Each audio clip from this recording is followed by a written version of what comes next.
Assalamualaikum warahmatullahi wabarakatuh. Alhamdulillahirabbil alamin. Wassalatu wassalamu ala asyrofil anbiya'i wal mursalin sayyidina maulana Muhammadin wa ala alihi washabbihi ajmain. Baiklah, kepada khususnya yang saya hormati Bapak Insan Jauhari selaku dosen pengampu mata kuliah fikih dan serta teman-teman yang kami banggakan. Baik, pada kesempatan kali ini alangkah baiknya kami memperkenalkan diri terlebih dahulu.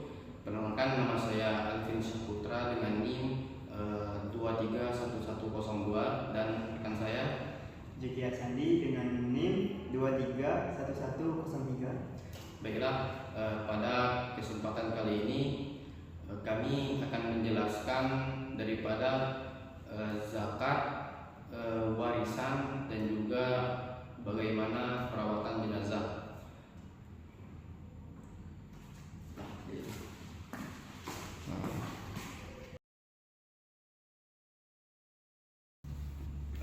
Baiklah, pada kesempatan kali ini saya akan menjelaskan materi tentang zakat. Apa itu zakat? Siapa saja golongan yang berhak menerima zakat dan apa saja contoh kasusnya. Baik, pertama ini ialah zakat. Apa itu zakat? Zakat ini dapat diartikan sebagai penyucian. Apa yang disucikan yakni harta kita. Maka zakat ini sangat perlu bagi seseorang yang ketika memiliki harta yang lebih. Itu secara bahasa. Sedangkan secara istilahnya ialah yakni memberikan sebagian harta. Itu secara istilahnya, yakni memberikan sebagian harta kita kepada golongan-golongan orang yang berhak menerima zakat. Maka dan zakat ini pula merupakan rukun Islam yang keempat, yang mana diwajibkan bagi setiap muslim untuk mengeluarkan zakat. Siapapun itu, baik anak kita, baik kakak kita, baik ayah kita, ibu kita, kakek kita, ataupun nenek kita, semuanya sangatlah wajib untuk membayar zakat. Jikalau ada anak kecil pun yang baru lahir pada malam hari raya, itu sudah dikenakan zakat. Kenapa? Karena zakat ini sangatlah penting. Lalu siapa saja sih yang berhak menerima zakat? Golongan-golongan apa saja? Yakni ada 8 orang yang berhak daripada menerima zakat. Golongan orang yang menerima zakat.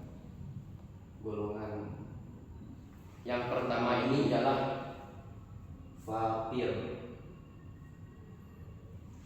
Apa itu fakir? Fakir ini orang yang tidak memiliki pekerjaan khusus, tidak memiliki penghasilan. Ini dikatakan dengan fakir, tidak mempunyai apapun.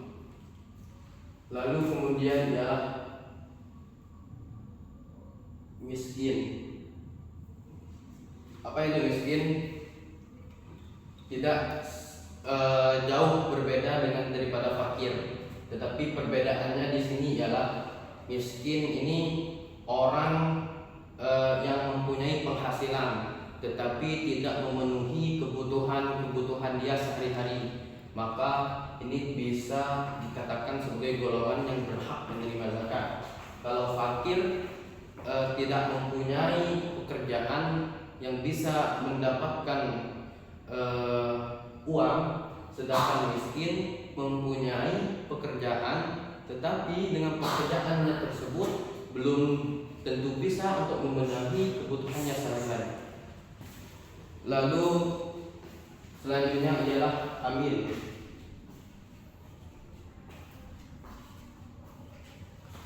Apa Apa itu amin? Amin ialah orang yang mengelola zakat. Ya, untuk siapa zakat ini diberikan, mereka yang mengelolanya. Biasanya amin ini sering pada di masjid-masjid,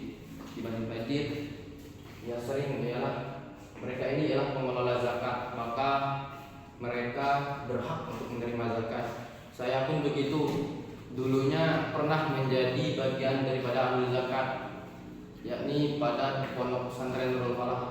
Saya sebagai orang yang sebagai akadnya, lalu saya mendapatkan zakat tersebut. Kenapa? Karena saya sebagai badan amil zakat atau pengelola zakat tersebut. Selanjutnya ialah mualaf.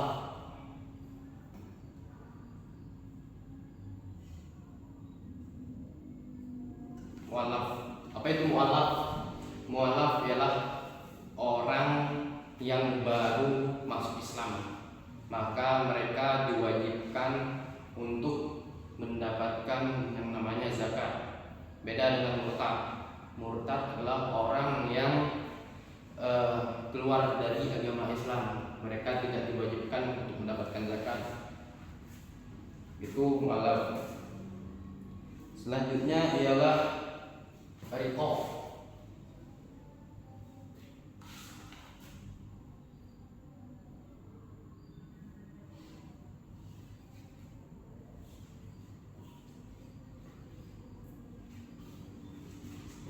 Riqab. Apa ini? Orang yang baru merdeka, budak yang ingin merdeka, atau bisa disebut dengan budak yang ingin merdeka. Selanjutnya ialah gharim.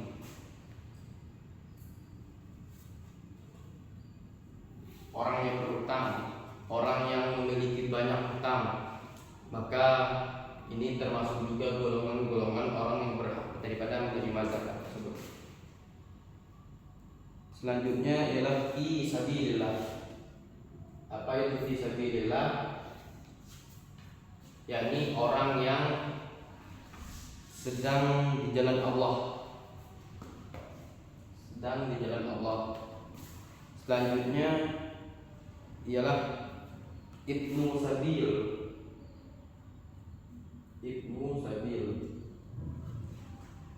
Yakni seorang musafir yang kehabisan bekalnya pada perjalanan, maka mereka juga berhak.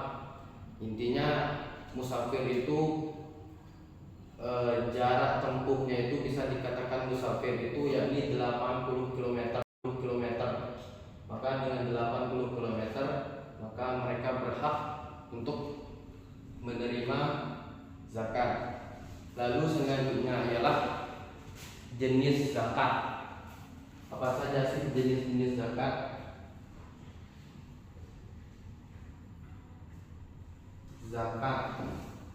Jenis-jenis zakat ini ialah ada dua. Yang pertama zakat fitrah dan zakat mal.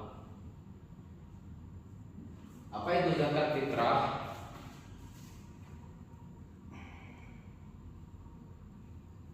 Zakat fitrah adalah zakat yang wajib dikeluarkan menjelang hari raya Idul Fitri.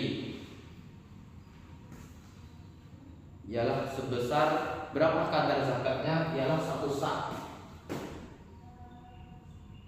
Lalu kita kembali lagi ke pengertian tadi.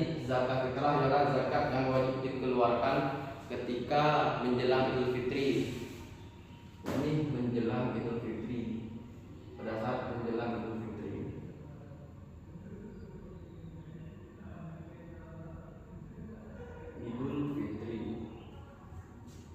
Berapa kadar zakatnya? Yakni 1 sak. Apa itu 1 sak? 1 sak ini ialah 2,5 kg beras. Itu zakat fitrah. Lalu zakat mal ini apa? Yakni zakat harta yang kita miliki, yang harus diurus, yang mana sebagian daripada harta kita yaitu apabila telah mencapai nisab atau batas minimal harta yang wajib dizakatkan haul dan sudah dimiliki 1 tahun.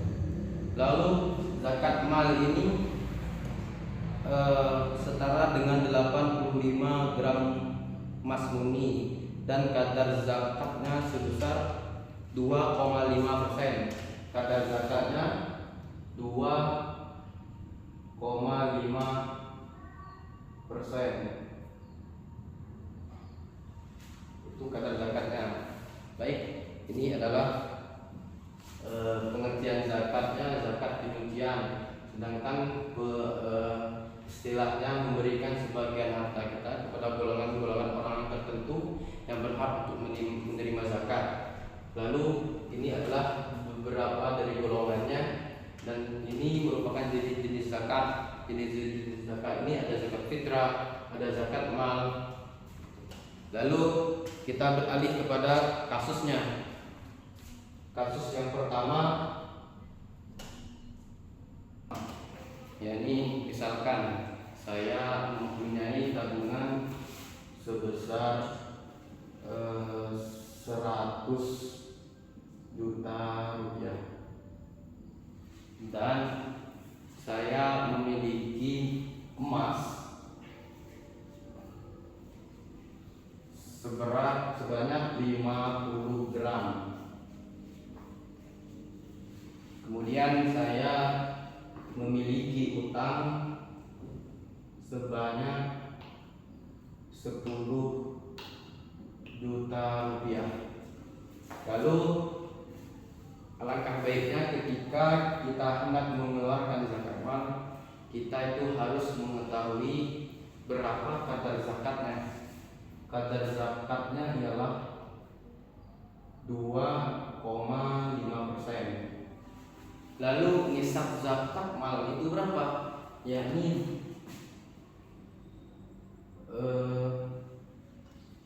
85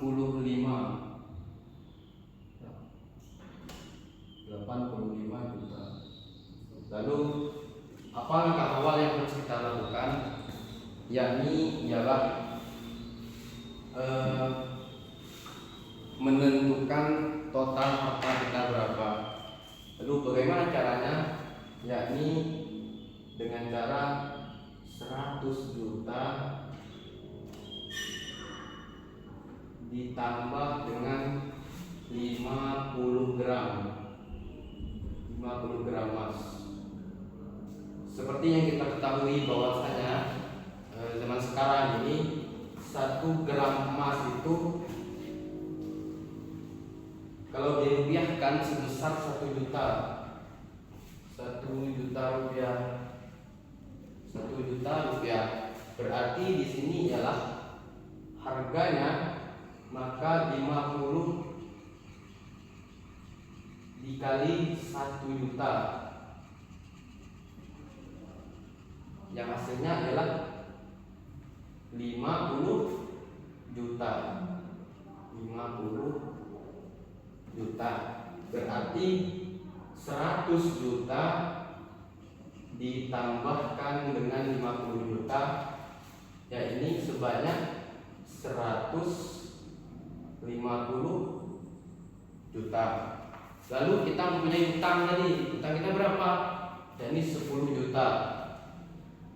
Lalu kita total harta kita tadi dikurangi dengan utang kita, yakni 150 juta. Kita kurangi dengan utang kita tadi, yakni 10 juta rupiah. Berarti hasilnya adalah 140 juta. Ini 140 juta ini merupakan total harta kita yang bersih, yang benar-benar hak kita, menjadi milik kita. Ini 140 juta tadi. Lalu kita akan menghitung berapa sih zakat yang harus kita keluarkan, zakat mal yang harus kita keluarkan. Ini dengan cara 2,5% dikali 140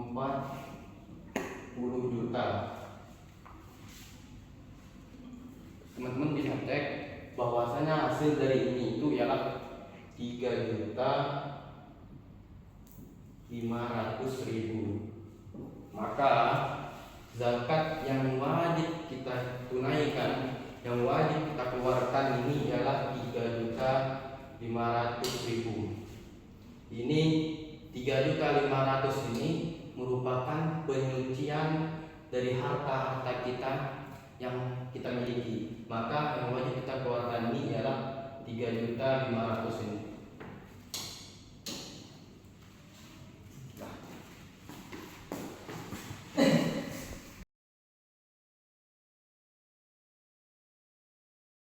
Baiklah, di sini saya melanjutkan materi dari Novin, yaitu terkait warisan.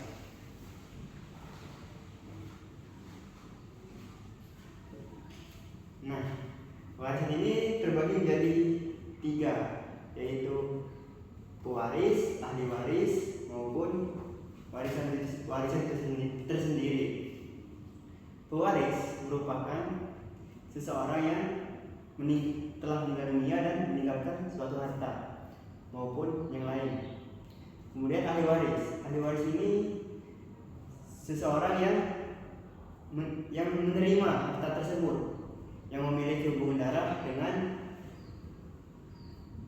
pewaris. Sedangkan warisan merupakan harta, utang maupun benda-benda yang ditinggalkan oleh pewaris. Nah, dalam warisan ini terdapat 6 angka keramat yang tertulis dalam surat An-Nisa yang menjelaskan tentang hak waris. Yang pertama itu ada 1/2. Nah, 1/2 ini diberikan kepada seseorang anak jika anak tersebut perempuan atau anak tunggal. Selanjutnya 1/4.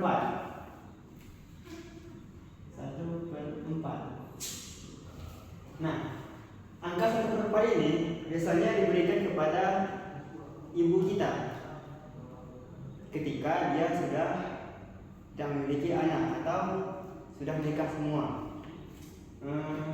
Selanjutnya ada angka 1/6. 1/6 ini biasanya diberikan kepada ibu kita atau nenek dari anak kita. 1/6 ini biasanya ketika ibu kita masih memiliki anak yang belum menikah, seperti paman kita atau saudara ayah kita. Selanjutnya ada 1/8. Nah, angka 1/8 ini biasanya diberikan kepada istri kita ketika dia memiliki anak. Tetapi ketika dia tidak memiliki anak, maka istri mendapatkan 1/6.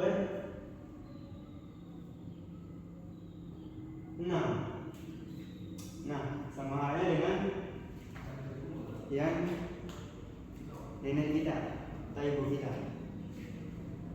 Selanjutnya ada 2/3. 2/3. Nah, 2/3 ini biasanya untuk anak laki-laki atau 2 anak laki-laki, intinya lebih dari 1 anak laki-laki atau anak perempuan. Angka yang terakhir yaitu 1/3.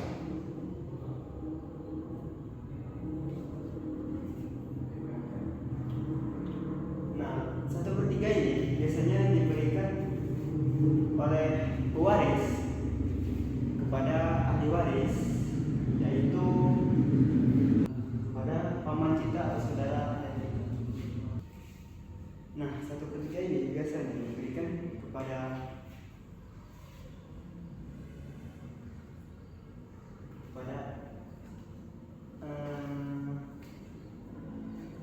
anak kita, yaitu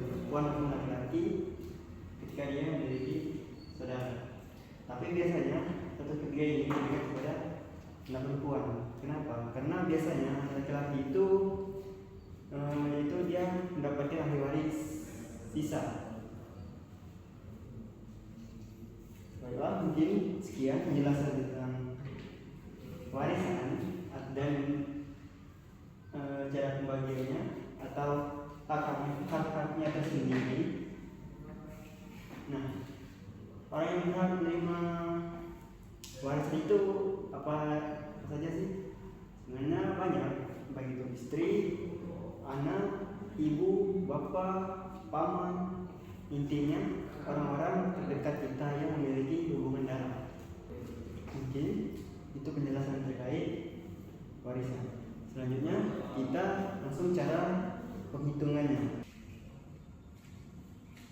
Ini contoh kasus seseorang pewaris laki-laki. Yang pertama itu ketika dia, contohnya Fulan, ketika dia meninggal, dia itu meninggalkan istri, 2 anak laki-laki, ibu dan bapak.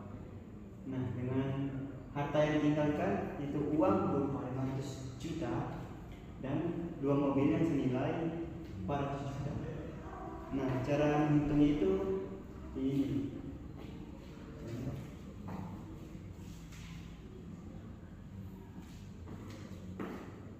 Seperti yang kita ketahui, karena istri memiliki anak, maka dia mendapatkan 1/8. Maka 1/8. Kemudian untuk anak laki-laki, karena dia anak laki-laki, maka dia mendapatkan 2/3. 2/3. Kemudian ibu karena dia tidak memiliki anak, maka dia mendapatkan 1/6. 1/6. Salah, maksudnya 1/3.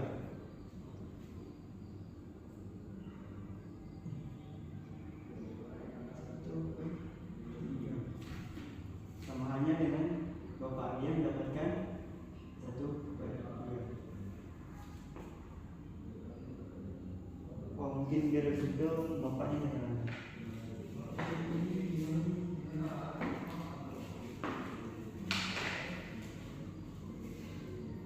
Nah, setelah kita mendapatkan hak yang telah diberikan kepada pewaris, yaitu istri 1/8, anak laki-laki 2/3 dan ibu 1/3. Maka cara menghitungnya yang pertama itu jumlahkan seluruh hartanya, yaitu 900 juta.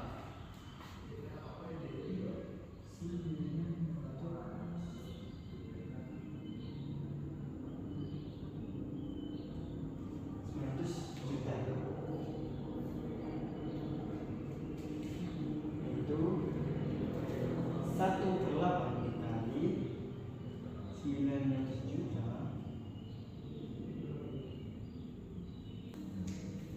maka istri mendapatkan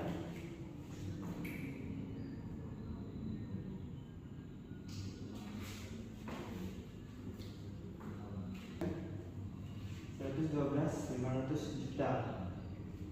Selanjutnya 2 anak laki-laki, karena dia 2 anak laki-laki, yang pertama itu kita hitungnya ibu. Ibu itu 1/3, maka ibu sama dikali 900 juta.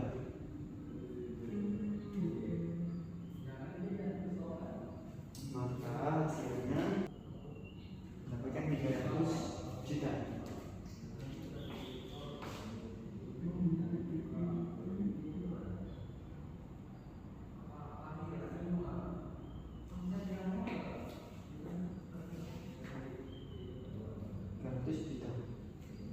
Kemudian untuk anak ini karena dia sisa, maka kita ambil sisa dari